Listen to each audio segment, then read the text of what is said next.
Hola a todos, bienvenidos a una nueva sesión en Práctica Test.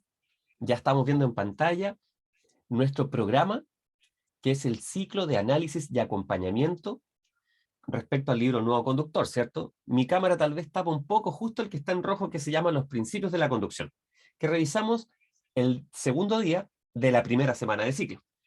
Y recién estábamos hablando justamente de la extensión de los temas, porque hay temas que son un poquito extensos, ¿cierto? Lo es los principios de la conducción, que los tenemos acá, y también lo es normas de circulación, que acabo de encerrar en un círculo.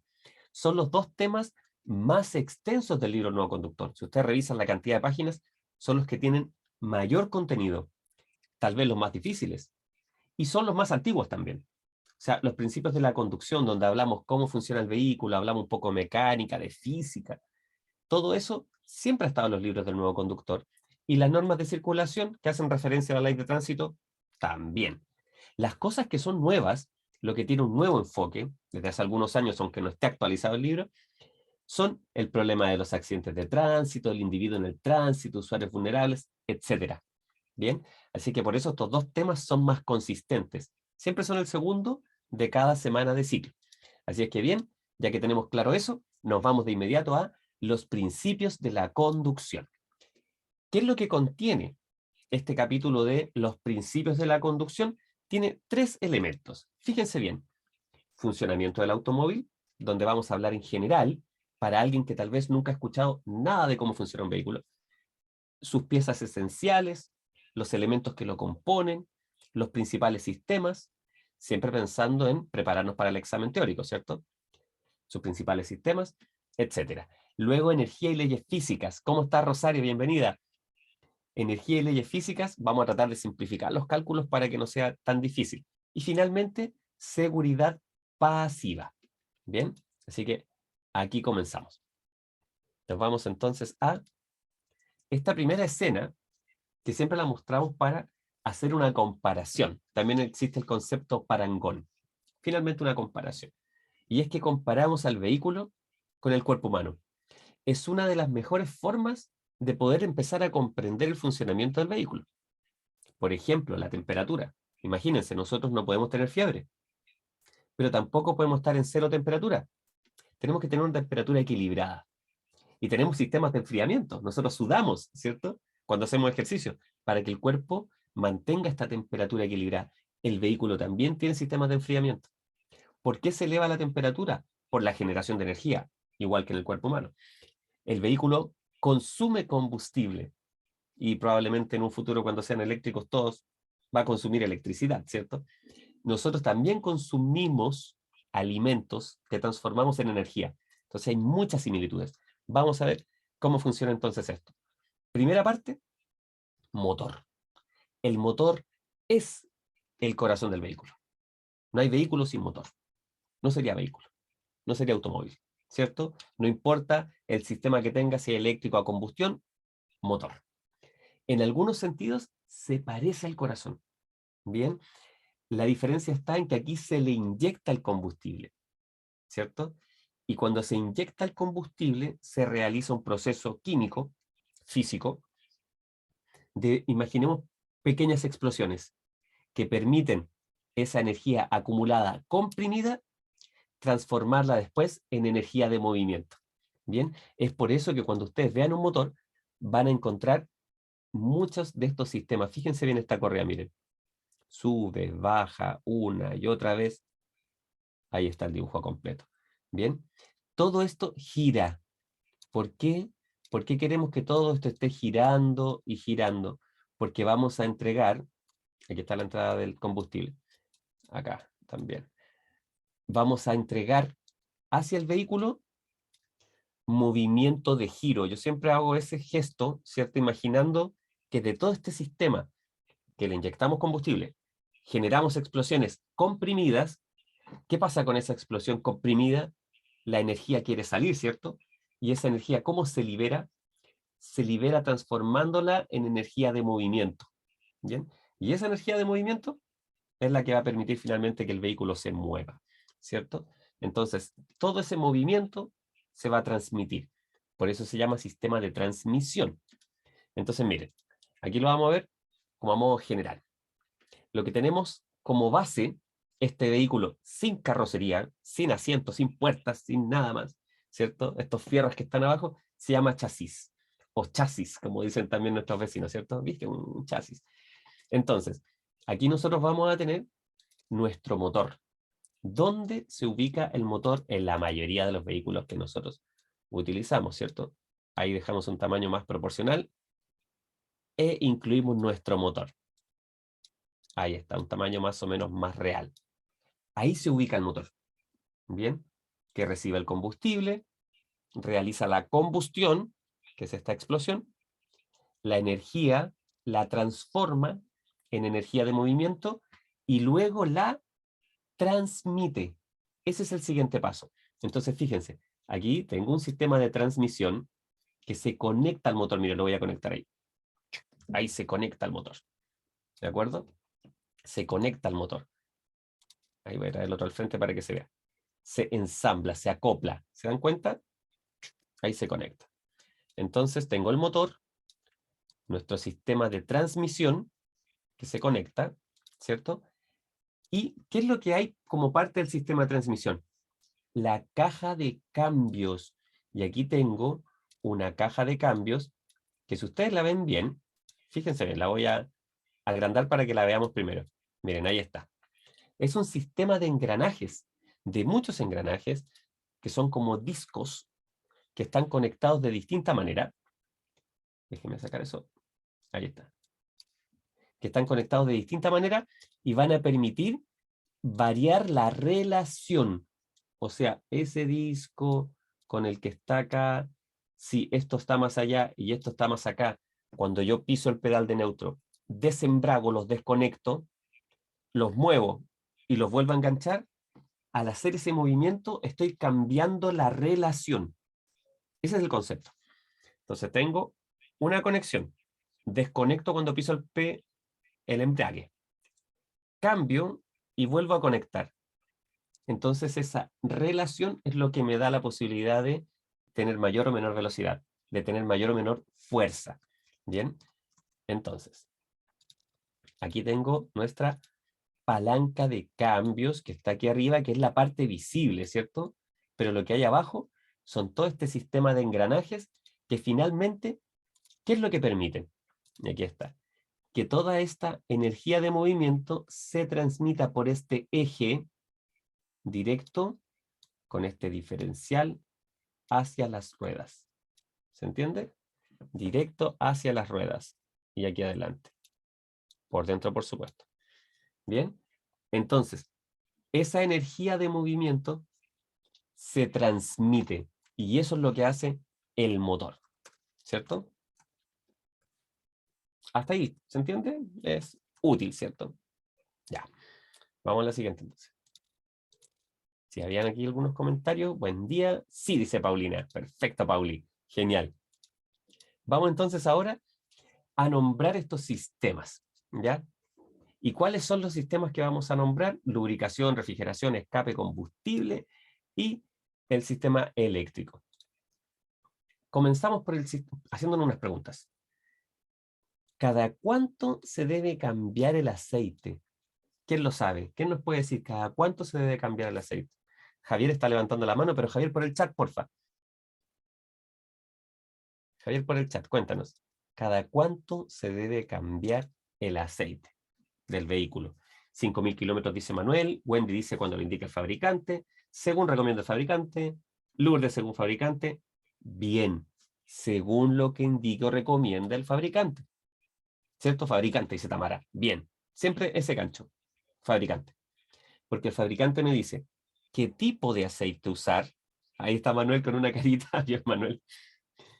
Manuel, mira, el libro Nuevo Conductor dice que tú debes cambiar el aceite, los neumáticos, etcétera, en base a lo que dice el fabricante del vehículo. ¿Ya? No cada 5.000 o 10.000.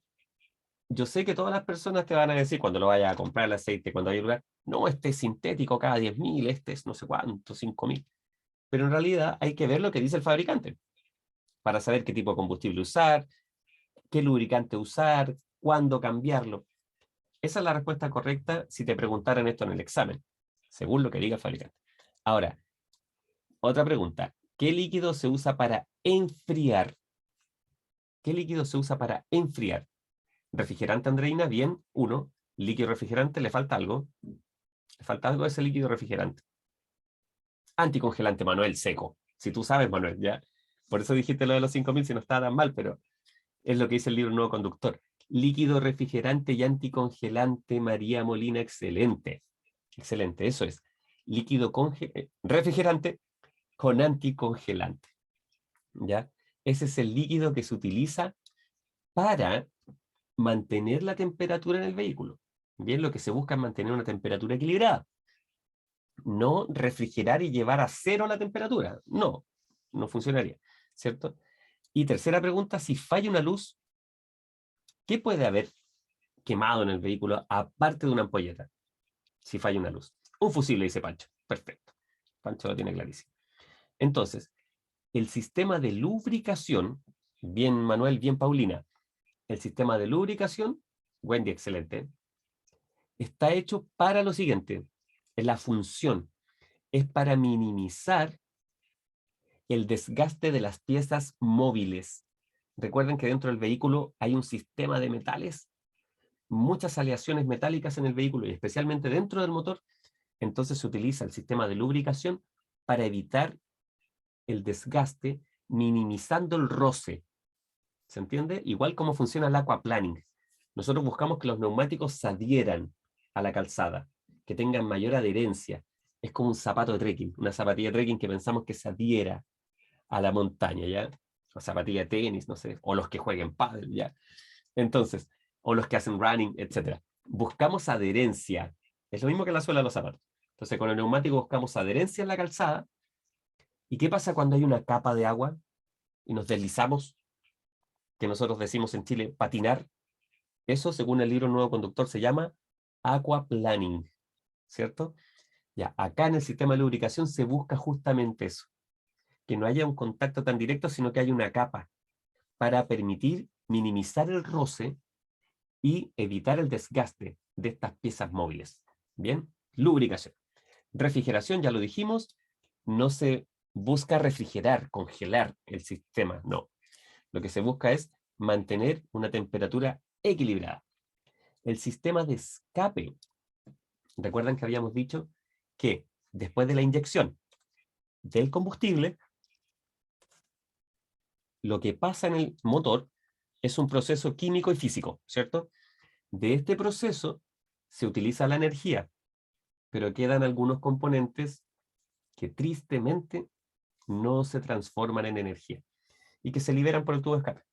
Y normalmente son en formato de gases contaminantes, ¿cierto? Es la parte más negativa de este tema, porque contamina el medio ambiente. Entonces ahí se liberan estas partículas que en el fondo no se utilizaron para transformar en energía. Bien, veamos que había que entrar. Ya.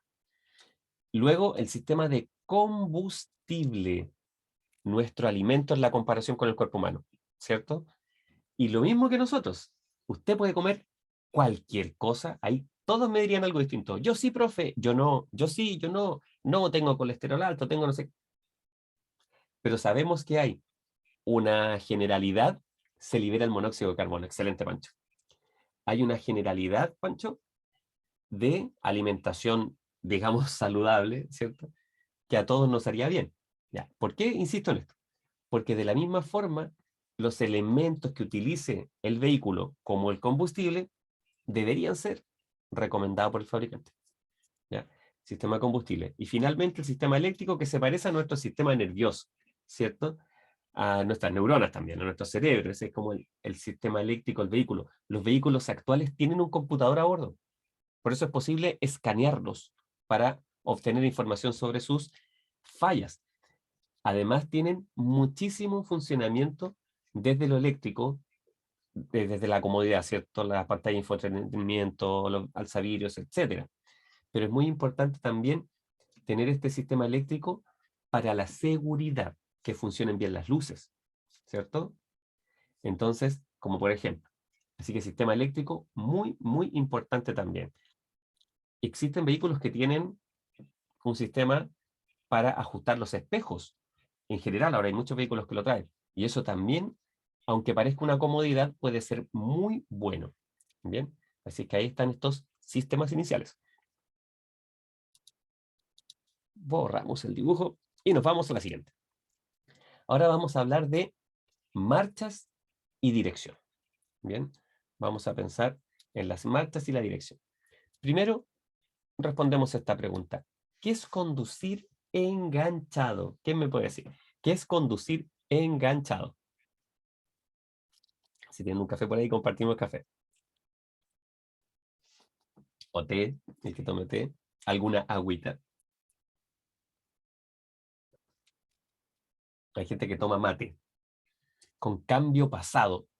Pancho, buena descripción. Con cambio pasado, ¿cierto? María dice con un cambio puesto. Bien. ¿Se han dado cuenta que en Chile son un poquito chistosos para decir esto? Nosotros decimos con cambio. Y el cambio es lo que hay entre la primera y la segunda, ¿cierto? Lo que está al medio se llama cambio, porque es cambiar de la primera a la segunda. Entonces, todos decimos así, aprendimos de esta manera, ¿cierto? En cambio, ¿en qué cambio vas? Voy en primera. En realidad vas en primera marcha, ¿ya? ¿Y qué vas a hacer ahora? Voy a cambiar a segunda marcha, ¿ya? Entonces, así hablamos nosotros en Chile. El cambio pasado, cambio puesto, en un cambio, ¿cierto? Entonces, para que todos nos entiendan, se refiere a que vamos con una marcha definida, primera, segunda, tercera, cuarta, etcétera, ¿bien? Y nos vamos en neutro, ¿ya? Ir enganchado significa llevar control del vehículo. Cuando yo pongo el vehículo en neutro y piso el embrague, el vehículo va, ¿cómo va el vehículo? Desconectado. Entonces pierdo control. Veamos qué nos dice Maura. Hola, profesor. Buen día. Es mi primera clase. Perfecto, Maura. Bienvenida. Estudio, sí, con las profesoras a las 21 horas. Bien. Y quise también aprender en su clase. Es la séptima, es mi prueba. El 7 de septiembre. Queda poquito. Bien, Maura. Aprovecha justamente eso. Si puedes, si tienes tiempo, o grabada también la clase, velo en la mañana, ve con la profe, vamos hablando cosas, el mismo tema siempre, pero le damos distinto enfoque y a ustedes les ayuda muchísimo eso. Así que bien, Maura. Muy bien. Entonces, ya hablamos del ir enganchado. Donde esto es muy evidente y es tan importante en las pendientes. En subida, si no va enganchado, no va a poder subir, pero principalmente en bajada. Y si alguien ha ido a algún camino de montaña que tenemos en todo nuestro país, ¿cierto? Se van a dar cuenta que hay una recomendación específica para los camiones, sobre todo, con un énfasis en los camiones, que dice baje enganchado, ¿ya? Porque bajar desenganchado es peligrosísimo. Incluso hay camiones que han perdido el control. Y por eso hay unas zonas de una frenada de emergencia, que son unas zonas ripiadas, están con piedras, para que un camión vaya frenando con los cambios poco a poco y termine ahí, ¿cierto? Para no aumentar la velocidad al bajar. Muy buena frase, Pancho. Si yo voy en tercera, llevo fuerza, ¿cierto? Si voy en segunda, lo voy reteniendo un poco, tal vez va a llegar a 30 y ustedes van a decir, pero el vehículo me pide más. Si ustedes les pide más el vehículo, tienen que acelerar menos. De esta manera mantienen la velocidad, controlan. Usted tiene que controlar. Bien. María nos cuenta, profe, mañana tengo mi prueba a las 8 de la mañana. ¡Guau, qué temprano! En la ciudad de Puerto Montt, ojalá me vaya bien. María, por supuesto. María, tenemos un representante de tu región, ¿cierto? Nuestro profe nuevo de videotest de las 10 de la mañana, nuestro profe es de Puerto Montt. Así que muy lindo Puerto Montt. ¿Listos, chicos? Entonces, ahora preguntémonos, lo de pendiente, ya lo dijimos, porque llevo control. Entonces, embrague. ¿Qué es este tema del embrague? María, que te vaya muy bien, qué linda Rosario te pasaste. Fíjense bien, voy a tomar estos discos, los voy a agrandar un poquito para que los vean. Ahí están, tapando todo, ¿cierto? Esto, si ustedes lo ven bien, estos discos de embrague, esto está desconectado. Entonces, cuando yo piso el pedal para desembragar, significa desconectar, ¿cierto? De hecho, en vez de embrague, para todos, para que todos entendiéramos, se podría llamar pedal de conexión. Entonces tú vas conectado en un cambio, llevas el motor conectado al vehículo en una marcha. Y cuando tú pisas el pedal, ¿qué haces? Desconectas mecánicamente, desconectas el motor. No es que lo apagues, lo desconectas de su fuerza mecánica. Giras o cambias esta relación y vuelves a conectar.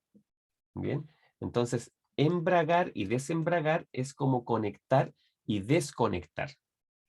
Me cuesta entender manejar vehículos mecánicos. Elizabeth, lo bueno, Elizabeth, es que ahora son más accesibles los automáticos, se ha masificado un poco más, y puedes dar el práctico en automático. Y hay gente, Elizabeth, que pasa toda su vida manejando automático y no es un problema. ¿Ya? Y se ven vehículos automáticos, dice. Sí, ¿cierto? Bueno, se puede, no hay ningún problema. ¿Ya? Esta parte, como Elizabeth lo está nombrando, es muy importante entender que están los vehículos automáticos. Pero como su nombre lo dice, la caja de cambios, ¿ya?, es automática. Entonces el vehículo, en base a la fuerza que usted imprime con los pies, ¿cierto?, en los pedales, al presionar más, al acelerar más, el vehículo con sus sistemas dice, necesitamos más velocidad, cambiamos la relación. Y cambia esta relación, pero lo hace de manera automática. Usted solo acelera y frena. Acelera y frena, acelera y frena. ¿Cierto? La caja de cambios, que aquí estamos viendo solo la palanca de cambios, ¿cierto?, es la que me permite cambiar esa relación entre estos engranajes, ¿cierto? Conectar y desconectar para volver a engranar o volver a embragar, ¿ya? De ahí viene el embrague y desembrague.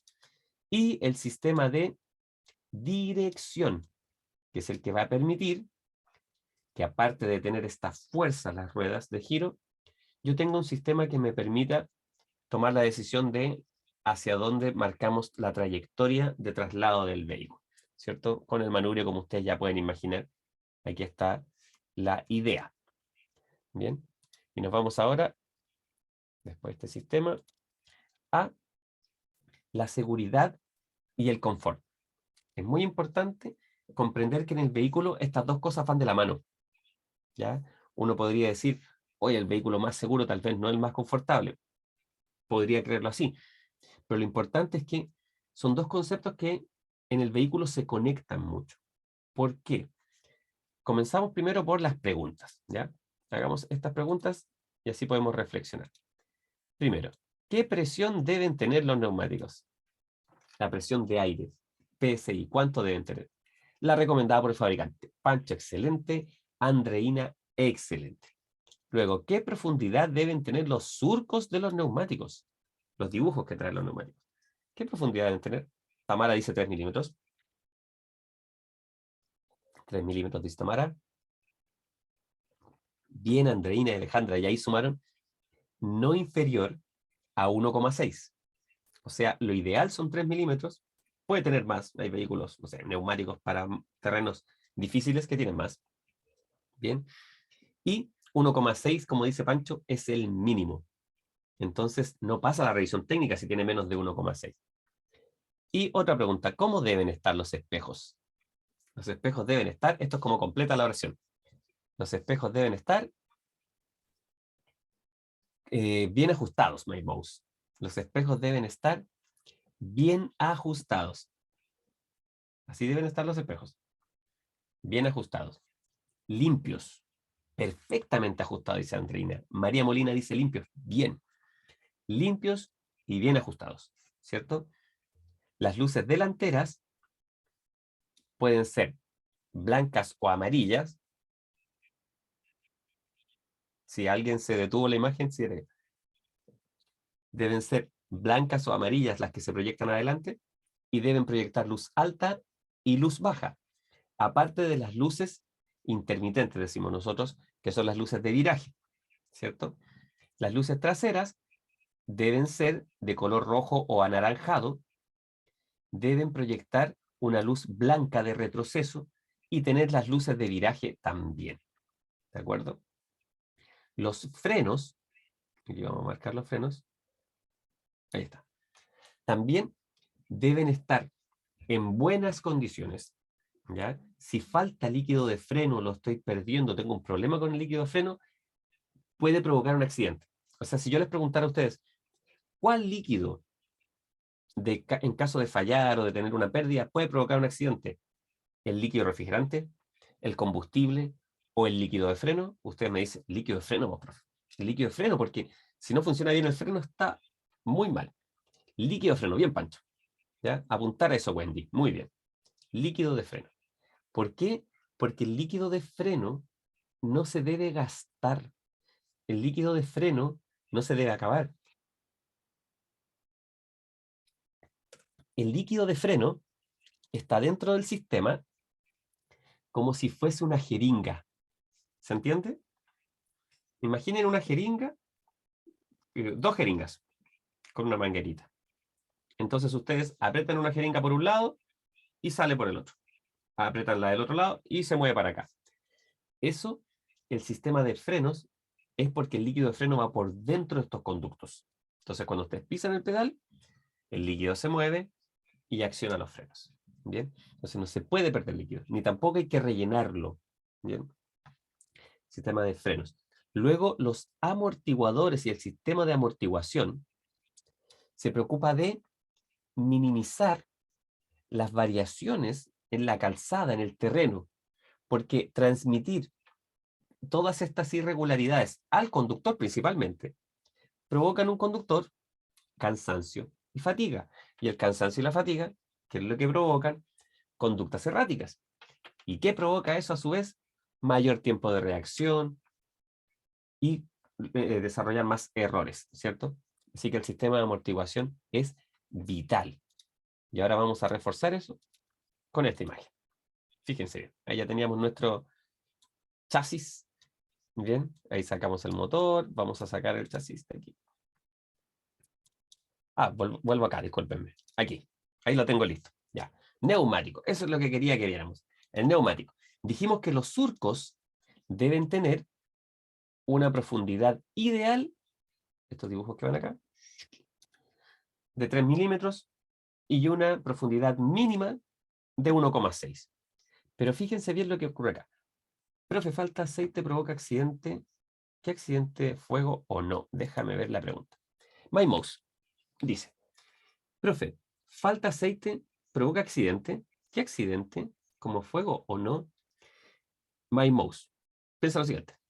El aceite minimiza el roce, ¿cierto? Entre las piezas móviles del motor. Saquemos el aceite poco a poco, ¿ya? Y las piezas móviles, ¿qué empiezan a hacer? Empiezan a chocar. ¿Y qué pasa cuando metal con metal están en movimiento, generando energía? Genera calor, ¿cierto? Eso podría sacar hasta chispas, literalmente. Entonces esos fierros a alta temperatura pueden quebrarse, pueden fracturarse, pueden... Mil opciones. Entonces, cuando yo voy conduciendo, si tengo una falla, aparte del ruido que debería producirse, podría perder una pieza y eso puede provocar un accidente antes de cualquier incendio, pero también podría provocarse algo como de ese estilo. Pancho dice, profe, ¿nos podría indicar los números y letras que salen? Oh, Pancho, lo hice con una cápsula, lo tengo como cápsula, a ver si se las puedo proyectar también y les doy el link para que lo vean. Pero mira, Pancho, quiero primero que vean lo siguiente. Aquí quiero que vean lo siguiente, mira. Aparte de estos surcos, voy a cambiar el color, tenemos otras líneas, miren ahí están, que son azules, que están diseñadas para que el neumático, al entrar en contacto con la calzada, tome el agua y luego la bote por estos surcos, ¿cierto? Por estos caminos. Por eso tiene todas estas líneas. Por eso ustedes cuando ven un vehículo en movimiento un día de lluvia, se van a dar cuenta que desde las ruedas sale agua, ¿cierto? Sale agua hacia los lados. ¿Bien? ¿Lo tenemos? Ya, perfecto. Pancho, no tengo los números acá, ¿ya? Pero si dice 16, dice 17 o dice 15, porque lo que dice Pancho son los números que están inscritos acá. Bien, que son 4 en total, ¿ya? Entonces el 16 o 17 habla de este espacio que es el de la llanta, ¿ya? El aro. Bien, eso podría ser, por ejemplo, hay una media estándar, podría ser grande para algunos vehículos, pero 17, que son 17 pulgadas, ¿ya? Ese es el 17. Hay otro número, aquí está, que por ejemplo puede ser 21, vamos a ver el ejemplo de 21, que está acá, que este son centímetros. Ese es el ancho del neumático. Bien, el ancho. Acá no podemos decir grosor, porque el grosor es en realidad la pieza del neumático, pero acá tenemos otra distancia, esta que está aquí, que también podría estar, que también está en centímetros, esa de acá, ¿ya? Y finalmente tenemos otra cifra, que es la cantidad de presión que resiste o aguanta el neumático. O sea, nunca le echen más de esa presión, que puede decir 50 PSI, por ejemplo, como tope, o 45. Nunca echarle más de 40 PSI, el neumático podría estallar. ¿Ya? Esa es la cuarta cifra. Entonces tenemos la cifra de la llanta en el fondo, ¿cierto? Tenemos el ancho, tenemos acá esa altura del neumático, hay de distintos modelos, ¿cierto? Y finalmente la que nos dice de no echarle más presión. Bien, ahí la tenemos. ¿Los conocías, Pancho, los números? Porque tú sabes harto, así que ubicados más o menos ya los números. Ok, de nada, Pancho, de nada. Bien, entonces, ahora vamos a hacer un salto. Nos vamos a cambiar al segundo tema dentro de este capítulo. Bien, este tema se llama energía y leyes físicas. Ah, sí algo, pero me quedó claro con la explicación. Ah, perfecto, Pancho, genial. Las leyes físicas que vamos a utilizar, algunos van a decir, profe, pero ¿por qué no me lo explicaron en el colegio? ¿Ya? En el colegio, tal vez lo que alguno vio se acuerda, es el Moore-Mua, movimiento único rectilíneo, ¿cierto? En física. Aquí vamos a hablar de algunas cosas más o menos generales. Les diría que incluso no es tan difícil como la enseñanza media en el colegio. Y miren, primero, vamos a hablar de la inercia. ¿Qué es la inercia? Es la energía que transmitimos a un cuerpo que no la produce, ¿cierto? Y que los impulsa a este cuerpo hacia adelante. Puede ser un cuerpo, una masa. ¿Bien? El ejemplo más lógico o simple es tomar un rodamiento. Imagínense una bola de metal o de acero, o cualquiera de juguete que haya en la casa. Uno la lanza, porque la bola está ahí, no se mueve por sí sola, pero yo la puedo tomar y empujar o lanzar. Entonces, ¿quién le entregó la fuerza? Yo le entregué la fuerza, la energía. Y esta, si tenemos una situación de calzada plana, va a tender a ir recto en la dirección que yo la impulsé. Entonces, miren lo que ocurre aquí con este ciclista. ¿Ya? El ciclista entregó energía ¿a quién? A la bicicleta a través de su pedaleo, ¿cierto? Y uno dice, pero ¿y de dónde sacó esta energía, profe? Del combustible. ¿Ya? Es muy interesante eso, preguntarse hacia atrás y deconstruir. Entonces, chocó con este vehículo que estaba estacionado, el ciclista. ¿Qué es lo que ocurrió? El impacto fue acá abajo, ¿cierto? Ahí fue el impacto. Pero la rueda trasera se levantó y hizo esta proyección, miren. Se levantó y apunta en el fondo hacia adelante. El ciclista apunta hacia adelante, porque la inercia los empujó para allá. Podemos imaginar un camión con acoplado, que cuando dobla en una curva, el acoplado trata de ir recto, ¿ya? Esa es la inercia. La distancia de detención es la distancia que se toma para que un vehículo detenga el movimiento de sus ruedas. Y se divide en dos. Sigue el sentido, sigue adelante, bien Pancho, en la inercia, ¿cierto? Uno es el conductor, ¿bien? Entonces, el conductor tiene que reaccionar para frenar. Y luego es lo que se demora el vehículo en detenerse. Bien, lo vamos a explicar en la próxima slide con detalle. Y ahora pensamos en la gravedad, parecida un poco a la inercia, ¿cierto? De hecho, se mezclan. Cuando hay una pendiente, ¿cierto? Cuando la calzada está inclinada, hay pendiente. Los vehículos, los cuerpos, las masas tienden a ir hacia abajo. Esta tendencia natural es la ley de la gravedad. todas las masas, los cuerpos se van hacia abajo, ¿cierto? Entonces, por eso es tan importante el cómo estacionarse. El cómo estacionar cuando usted está mirando hacia arriba o mirando hacia abajo en una pendiente. ¿Alguien sabe eso? ¿Tienen muchas dudas respecto a eso? Se los voy a mostrar rápidamente. Entonces, fíjense bien. Imaginemos aquí a un vehículo rojo que está estacionado mirando hacia abajo. Y un vehículo verde que está estacionado mirando hacia arriba en la misma pendiente, dependiendo del punto de vista si es ascendente o descendente. Y ahora vamos a pensar en sus neumáticos. El auto rojo que está mirando hacia abajo, ¿cierto? Vamos a tener que dejarlo estacionado con los neumáticos delanteros mirando hacia la cuneta, hacia la acera. ¿Por qué razón? Porque si hubiera un temblor, por ejemplo, o se congela la calzada y el vehículo se empieza a mover debido a la gravedad, ¿cierto? Con las ruedas delanteras mirando hacia la cuneta o hacia la acera, ¿cierto? Hacia la vereda, el vehículo debería tomar esa trayectoria si se moviera por accidente, ¿cierto? En cambio, si está mirando hacia arriba, si está un vehículo en una pendiente, mirando hacia arriba y lo tenemos que dejar estacionado. ¿Cómo lo podemos estacionar? Con las ruedas mirando hacia la calzada, hacia el centro de la calzada. ¿Por qué razón? Porque si el vehículo empezara a caer por fuerza de gravedad, porque se congeló la calzada, porque hubo un temblor, ¿cierto? Al bajar, necesito que se vaya también hacia la acera o cuneta. Entonces, las ruedas lo van a inclinar para allá. ¿Se entiende? Ahí está. Por eso se hace en esa dirección. Bien, es difícil entenderlo en abstracto sin verlo. Cuando uno lo está leyendo es raro. ¿Ya? Así que vamos a borrar eso. Y ahora sí, vamos a explicar nuestra distancia de detención. Y aquí hoy día les preparé algo distinto. Aquí abajito mío, ¿lo ven ahí?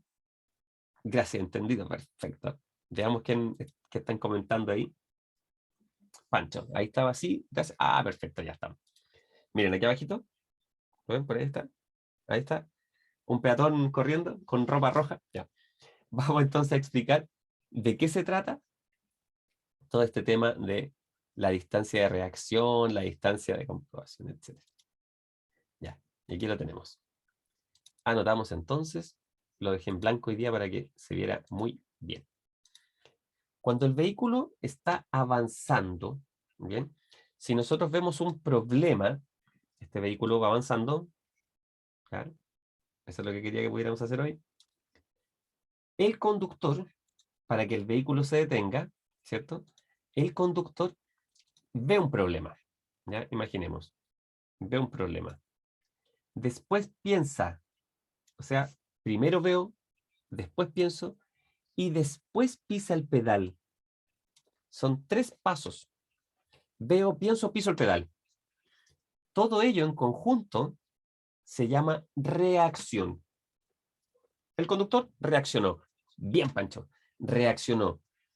¿Y en cuánto tiempo reaccionó? En aproximadamente 1 segundo.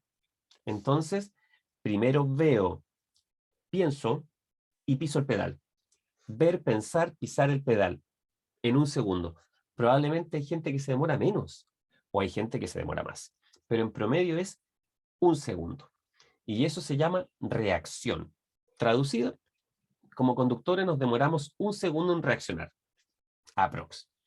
Y esto nos causa un problema. Aquí es donde se problematiza. Si yo me demoro 1 segundo en reaccionar, ¿qué está haciendo el vehículo mientras yo reacciono? Que es mirar, pensar y mover el pie para pisar el pedal. ¿Qué está haciendo el vehículo por mientras? El vehículo sigue avanzando. Entonces, sigue avanzando, avanza Pauli muy bien, bien Manuel. Entonces, como sigue avanzando, tiene una distancia. Por eso esos dos conceptos se unen. Y yo digo, yo reacciono como conductor, el vehículo está avanzando mientras yo reacciono. Entonces se define como distancia de reacción.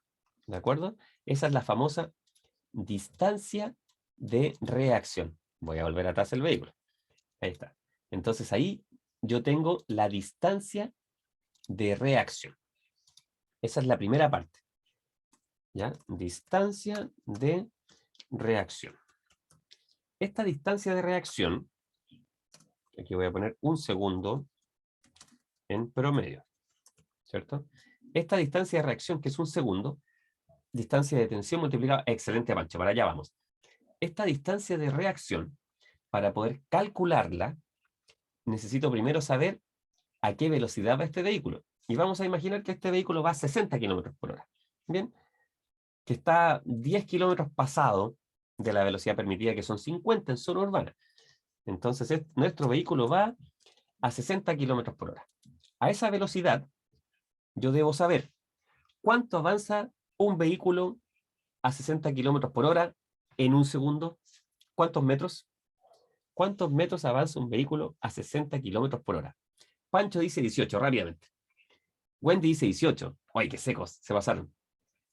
Los chicos que están contestando, le digo, los que se conectan por primera vez, los que no sabían, mira, Maura nos pone el ejercicio. Hicieron lo siguiente. Tomaron el 6 de los 60 kilómetros por hora, ¿cierto? Tomaron el 6 y lo multiplicaron por 3, ¿cierto? Y eso les dio 18 metros. 18 metros que avanzó el vehículo. ¿Y eso en cuánto lo avanzó? Por segundo, lo avanzó en 1 segundo. 18 metros por segundo. En 1 segundo avanzó 18 metros a 60 kilómetros por hora, ¿cierto? Ahí está simplificado. Piensen que esto se podría hacer como una ecuación, porque tendríamos 3 variables. 60 kilómetros, 1 segundo, y ahora tenemos los 18 metros, ¿cierto? Entonces, esa es la reacción, y esa es nuestra distancia de reacción. O sea, mientras el conductor miró, pensó y pisó el pedal, el vehículo avanzó 18 metros. Bien, entonces eso lo vamos a marcar como lo hicimos con azul. Vamos a marcar con azul nuestra distancia, aquí está, de reacción. Luego de que el conductor vio, pensó, pisó el pedal, pasó 1 segundo y avanzó 18 metros, el vehículo echa a andar todo su sistema de frenado, porque el conductor pisó el pedal, ¿cierto? Se mueve el líquido, etcétera. Las pastillas presionan. Si se activa el ABS, presionan y sueltan, para que la rueda vaya sin perder adherencia a la calzada. Y todo ello se calcula de la siguiente manera. Vamos a usar ahora el color rojo. Eso se llama bien, Tamara. No, no, Tamara, no es eso. No es así, mira. Eso se llama distancia de frenado, que es lo que se demora el vehículo en detener las ruedas por completo. ¿Y cómo se calcula la distancia de frenado? Tomo el mismo 6 de los 60 kilómetros por hora, pero ahora lo multiplico por 5. Bien, Maura. 6 por 5. Y ahí yo digo 30. Aprox, Andreina, muy bien. 6 por 5, 30. Entonces tengo una nueva distancia que se llama distancia de frenado. Entonces esta distancia de frenado comienza aquí, cuando pisé el pedal, y llega hasta acá. ¿Cierto? Hasta ahí. Entonces, a ver, lo vamos a hacer hasta acá. Hasta ahí. Imaginemos que ahí hay en total 30 metros. Bien. Si yo tengo ahí en total 30 metros, es cuando aparece esta otra figura que se llama distancia de detención. Eso lo voy a poner con mayúscula para que se destaque. De detención, que es la distancia total que recorrió el vehículo para detenerse. La distancia total, final, ¿cierto? ¿Cómo se calcula esta distancia? Sumo los 18 metros, ustedes ya lo están haciendo, ¿cierto? Los 18 de la distancia de reacción más los 30 de la distancia de frenado. Y eso me da igual 48. ¿Cierto? ¿48 qué? 48, profe, no. 48 metros es lo que avanzó el vehículo para detenerse. ¿Cierto? Aquí lo voy a marcar igual con una línea para que quede reforzado. Entonces, la distancia de reacción, que es lo que nos demoramos nosotros en reaccionar, el conductor reacciona, se calcula multiplicando por 3, usando el 6 de la velocidad, ¿cierto? Eso es lo que está acá. Ahí está. Luego la distancia de frenado, que es lo que se demora el vehículo en detener las ruedas, es lo que tengo acá. Ahí está, ¿cierto? Lo voy a hacer más chiquitito. Ahí está el 30. Y si yo lo sumo, me da la distancia de detención total, ¿cierto? Entonces ahora con una línea, si yo lo marcara con una línea, ¿se acuerdan que era azul? Hasta aquí llegó la distancia de reacción, hasta acá la distancia de frenado, y en total tengo la distancia de detención también hasta aquí marcada, ¿cierto? Entonces, ¿qué es lo que dice esta escena? Que ese peatón tristemente va a ser atropellado, ¿cierto? Y aquí es donde empieza la discusión. ¿A qué velocidad debería ir un vehículo en zona urbana? Como la situación que estamos poniendo como ejemplo. ¿Debería ir a velocidad en zona urbana? La velocidad, al tiro Pancho. Sí, Elizabeth, mientras las condiciones de la calzada estén bien, no haya lluvia, etc. 50 kilómetros por hora. Bien, todos los que pusieron 50. Entonces, si yo voy a 50, mi distancia de detención total va a ser menor. Y probablemente yo alcance a frenar antes de este imprevisto. Entonces, ¿por qué creen ustedes que bajó la velocidad de 60 a 50 en zona urbana? Para tener mayores probabilidades de frenar. Y además, mayores probabilidades de sobrevivir a los peatones. Porque un peatón atropellado a 50 kilómetros por hora tiene, ¿cuántas probabilidades de sobrevivir? ¿Quién lo sabe? Un peatón atropellado a 50 kilómetros por hora, ¿cuántas probabilidades de vivir tiene? 90, no, Manuel. A 50 es 50. A 30 tiene 90. Al medio 50-50. Bien, Marlene. 50-50. Sí, 50. Y si yo aumento a 60, ¿cuánto disminuye su probabilidad de sobrevivir? Tiene una probabilidad, Elizabeth, muy bien. Solo de un 10%. Bien, Carlos. Solo de un 10%. Por esa razón, se bajó la velocidad de 60 a 50. Y si alguien me dijera, profe, o sea que esta relación es como una tesis, o sea, a mayor velocidad, mayores probabilidades de morir, menor probabilidad, o sea, menor espacio al detenerse, exactamente. Eso ocurre. Entonces alguien podría decir, o sea, profe, que con el tiempo deberíamos manejar cada vez más lento. Para atropellar menos personas, por supuesto, totalmente. A menos que cambiara lo que nosotros estamos haciendo. Deme un segundito muy rápido. Ahí está. Listo. Déjenme ver qué están comentando también. Ah, ya, los días de 100. Ya, entonces yo les empiezo a dar más datos, porque esto nosotros lo hacemos como estudio, ¿cierto? Uno, obviamente, aunque sepa hacer los cálculos y todo, no está calculando en cada esquina. O voy a ver cómo está mi reacción para ver en final la distancia de frenado de este vehículo, mi distancia de detención total y saber si atropellé o no a la persona que va a cruzar. No. Pero toda esta información hace que nuestro cerebro desarrolle conocimiento, podríamos decir conciencia, en el fondo, ¿cierto? Conciencia de que a ciertas velocidades es imposible que yo frene en menos metros, ¿cierto? Que los peatones tienen dos infracciones que son las más comunes, que son descender a la calzada sorpresivamente y cruzar el lugar no habilitado. Lo hacen los peatones, eso está estadísticamente comprobado. Que la probabilidad de sobrevivir varía por la velocidad del impacto en un atropello. Entonces, a 30 kilómetros por hora, una persona atropellada tiene 90% de probabilidad de sobrevivir, pero a 50 tiene solamente 50% de probabilidad de sobrevivir, y a 60 solo 10%. O sea que, si yo les dijera a ustedes, ¿cuál es la consecuencia más probable para un peatón atropellado a 65 kilómetros por hora? Ustedes me dicen, la consecuencia más probable, que muera, dice Alejandra. Totalmente. My Mouse, Pancho dicen que muera. Si les digo lo mismo a 70, 70, 80, etcétera, ustedes van a decir lo mismo, ¿cierto? Es lo más probable, porque está arriba de 60, ¿cierto? Y a esto le falta una cosa que lo vamos a dejar para otro tema, porque va en otro tema, y que es, ¿qué ocurre si estas personas, o el peatón que está cruzando, puede ser uno, va con distinto tipo de ropa? Esta ropa es de distinto color. ¿Bien? Y lo que sabemos es que las personas con ropa oscura no se ven a una larga distancia, se ven cuando están más cerca. Los que están con ropa clara, un poco más allá. Y a las personas que yo puedo ver a una gran distancia, bien Manuel, son las personas que están con ropa reflectante. Deberíamos entonces todos vestirnos con ropa reflectante para salir a la ciudad como una película futurista. Tal vez, no lo sabemos. Si algún arqueólogo cibernético de la conducción nos busca, encuentra este video, dice, oye, hace 100 años alguien dijo que íbamos a andar todos vestidos con ropa reflectante. Tal vez. No importa qué le gusta a usted de color, lo importante es que no nos andemos atropellando.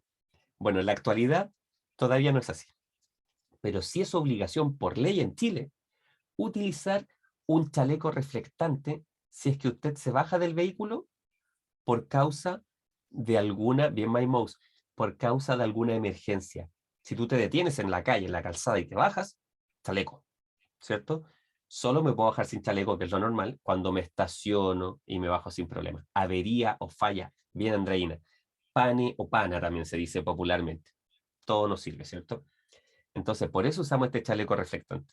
Por eso los trabajadores que puedan estar en las vías tienen que tener también elementos reflectantes. Las autoridades que están en las vías, elementos reflectantes, para verlos a mayor distancia y poder reaccionar. Esa es la gracia. ¿Se dan cuenta cómo se conecta todo acá? Las probabilidades sobre un atropello, la distancia de comprobación con distintos tipos de vestuario, la velocidad permitida y cómo ha cambiado la velocidad. Es muchísima información porque la realidad es incluso más compleja que eso, ¿ya?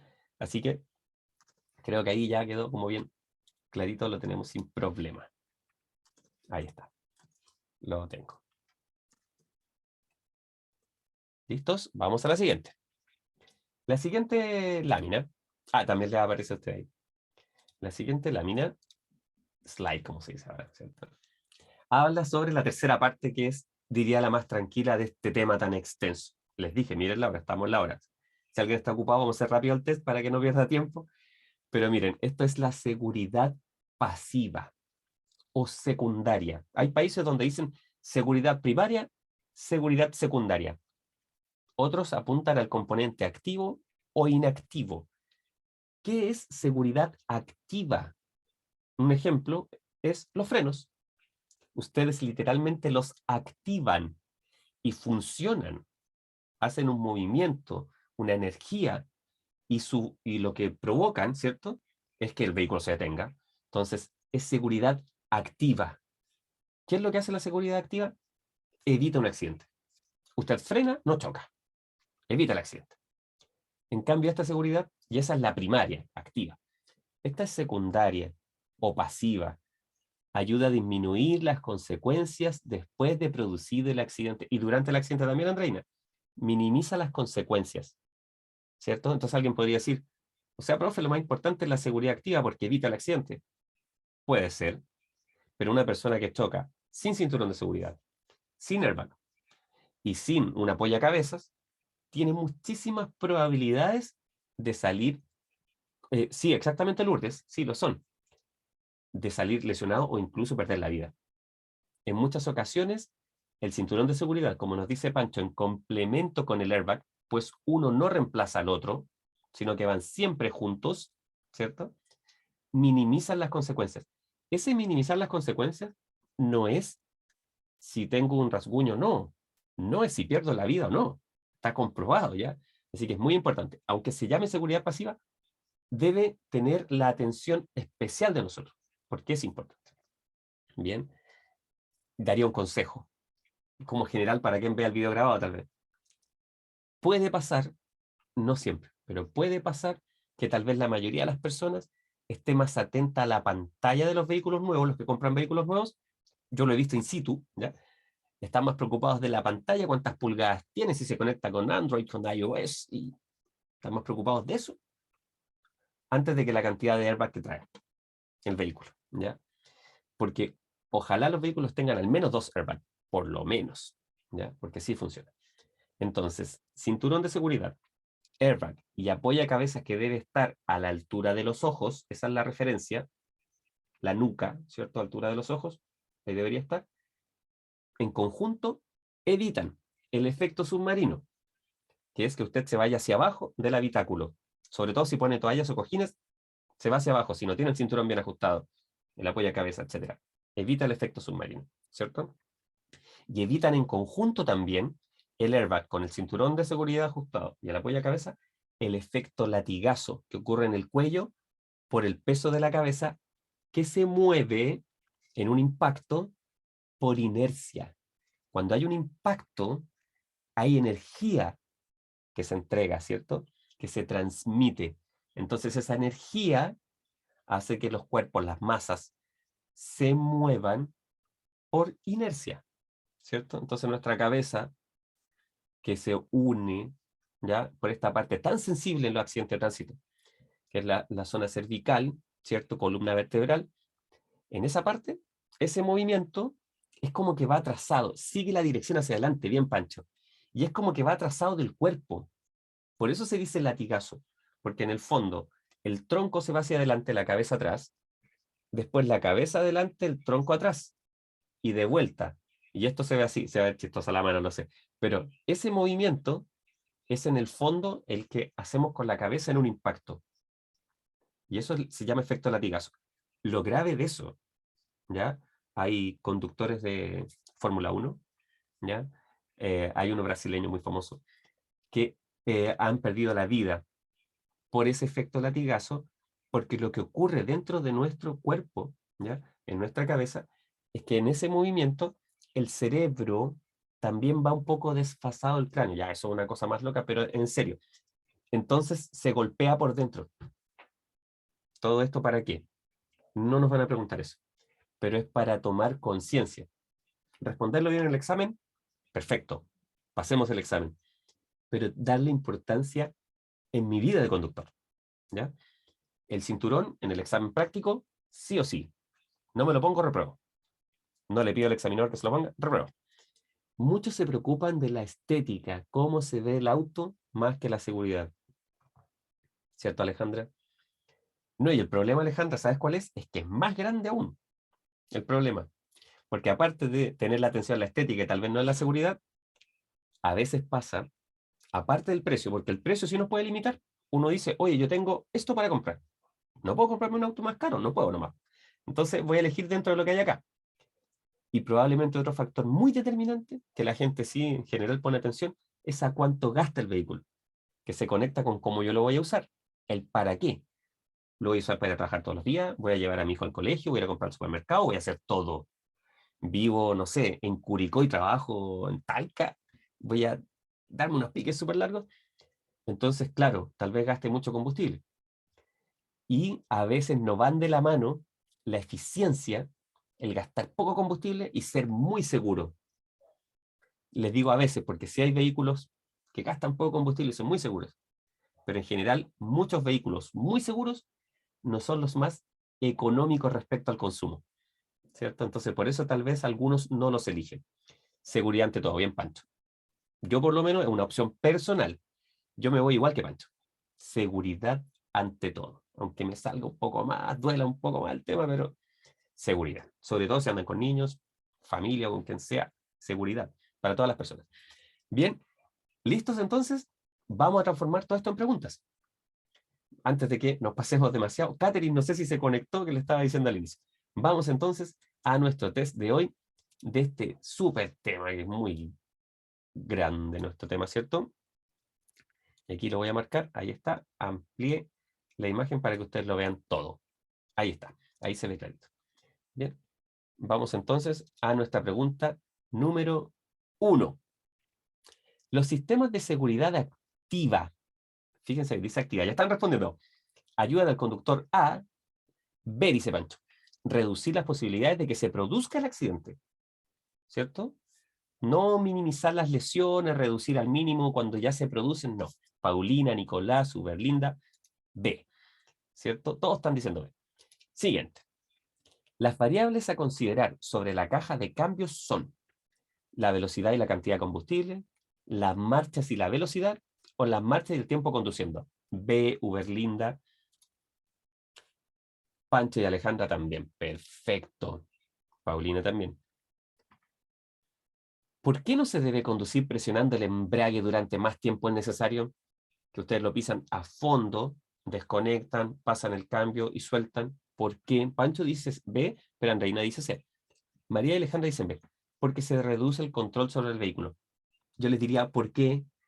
Porque es como manejar desconectado. Se desconecta literalmente. Muy bien. Siguiente. Marque la afirmación falsa. Ya, esta siempre es enredada. A ver si es que ahí se ve mejor. Marque la afirmación falsa respecto a una frenada de emergencia.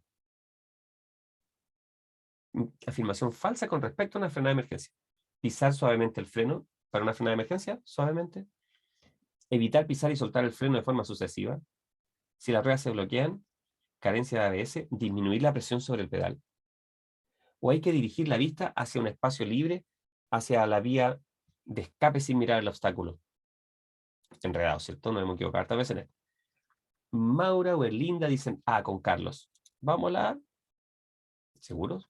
Esto sería falso, porque si es de emergencia no voy a pisar suavemente. Eso dicen ustedes. Me parece bien. ¿Cuál de estos líquidos, en caso de estar en un nivel bajo, podría causar un accidente? Porque no debería perderse este líquido, ¿cierto? Y ahí está en la foto, ¿cuál es? B, dice Alejandra, el líquido de freno, de inmediato. El líquido de freno. Siguiente. ¿Cuál de las siguientes frases? Voy a apagar cámara para que no se vea esta cosa. ¿Cuál de las siguientes frases es verdadera respecto a la caja de cambios? B, dice Maura. Lourdes también. En los vehículos automáticos no hay pedal de embrague. Lo comentamos muy bien. Y justo fue Lourdes que hablaba de lo automático. ¿Te acuerdas que lo habíamos comentado? Un conductor con experiencia demora alrededor de, es muy evidente la palabra el segundo, ¿cierto? En reaccionar para frenar. Carlos dice 1, Uberlinda dice B. 1, muy bien. ¿Cómo se debe comprobar el nivel de aceite del motor? ¿Con el vehículo inclinado, el motor detenido o con el motor en marcha? Andreina y Uberlinda dicen A. Nicolás también, Marlene igual. Y miren, llegamos a la distancia y tenemos que saber cuál es reacción, frenado o detención. Suponga que usted va a 90 kilómetros por hora aproximadamente. ¿Qué distancia recorrerá su vehículo desde el momento en que se percata del peligro hasta que comienza a frenar? Ya me están dando la distancia que está súper bien. Andrea, Pancho dicen que hay. ¿Cuántos metros? Ahora díganme, ¿cómo se llama esta distancia? ¿Qué distancia es? ¿Reacción, frenado o detención? Reacción, frenado o detención. Bien, María y Lourdes. La distancia de reacción. ¿Y cómo calcularon ese 27? ¿De dónde sacaron el 27? ¿Cómo lo calcularon? Multiplicaron 9 por 3, que era el 9 de los 90 kilómetros por hora, por 3. Y ahí obtuvieron cuánto avanzaba el vehículo en un segundo. Perfecto. Excelente. Si el alternador del vehículo no carga, ¿ya? ¿Qué pasa? Se descarga la batería, el motor deja de funcionar, se produce un desgaste rápido en los electrodos de las bujías. ¿Qué ocurre? Alejandra dice A, se descarga la batería. Uberlinda dice B, que el motor deja de funcionar. María y Andreina con Paulina dicen A. Vamos por la A. Siguiente. ¿Cómo puede usted estimar en forma aproximada la distancia en metros que recorre su vehículo en un segundo? Lo que hicimos con el 90, me devuelvo. Me devuelvo. Aquí yo les pregunté cómo lo calcularon y me dijeron lo multipliqué por 3, ¿cierto? Entonces Arapancha y Maura me dicen A. Aquí por 3, ¿cierto? Por 3. Perfecto, ahí lo tenemos. Está llegando lenta la imagen, ahí está. A. Rosario, María Molina, etcétera, por 3. Vamos a la siguiente. ¿Qué significa esta luz de advertencia en el panel de instrumentos? ¿Qué significa esta luz de advertencia en el panel de instrumentos? María o Belinda dicen A. Intermitente de advertencia de peligro. Siguiente. ¿Es aconsejable utilizar prendas de ropa gruesas para aumentar la eficacia del cinturón de seguridad? Maura dice A. Marlene y Alejandra dicen que es falso. Si la parte trasera de su vehículo patina hacia un costado, ¿usted debe girar las ruedas delanteras en el mismo sentido de la patinada? ¿En el sentido contrario? ¿O frenar bruscamente?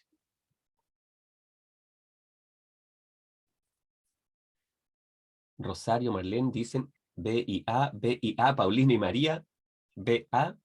Ya, y ahí Carlos con María dicen A. Se reforzó la A con Carlos y Alejandra. En el mismo sentido de la patinada. Y Pancho, súper seguro. Muchas A. ¿Qué referencia debe tomarse en cuenta para regular la altura del apoyacabezas? Ahí está, fíjense bien el movimiento de la cabeza. Ah, dice Alejandra, Maura, Rosario, la altura del nivel de los ojos. Excelente. Si durante la marcha del vehículo se desconecta un cable de bujía, sucede lo siguiente. El motor gira a la mitad de las revoluciones, el motor no funciona, el motor pierde fuerza. ¿Qué creen ustedes? Alejandra dice C, muy segura. Pancho puso B. Carlos dice C. ¿Quién más? Marlene dice B. Estamos entre B y C. Veamos quién más. Rosario y Maura dicen C. Vamos para el C entonces. ¿Listos? C ganó. ¿Cómo se deberá estacionar un vehículo cuando la vía está en subida? Lo vimos recién, ¿se acuerdan? Cuando está en subida y está la foto, tal cual.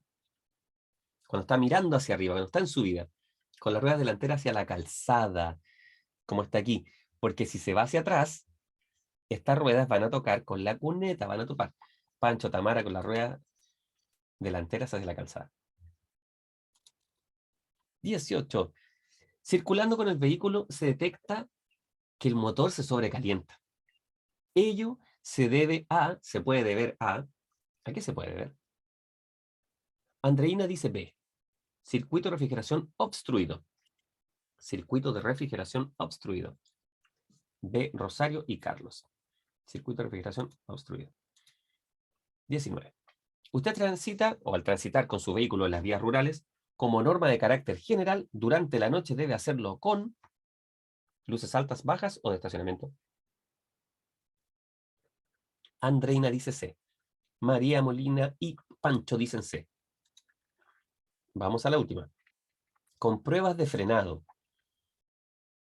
que es pisar el pedal, ir probando cómo frena, ¿podemos eliminar la humedad en los tambores de los frenos? ¿Es posible? ¿Es posible o no?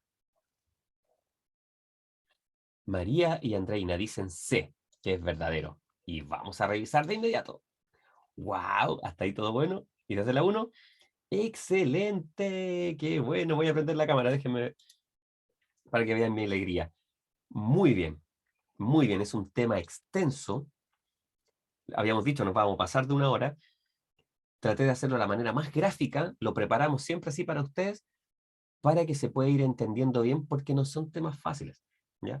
Pero me doy cuenta de que han avanzado muchísimo. Hay gente que de verdad ahí sabe mucho.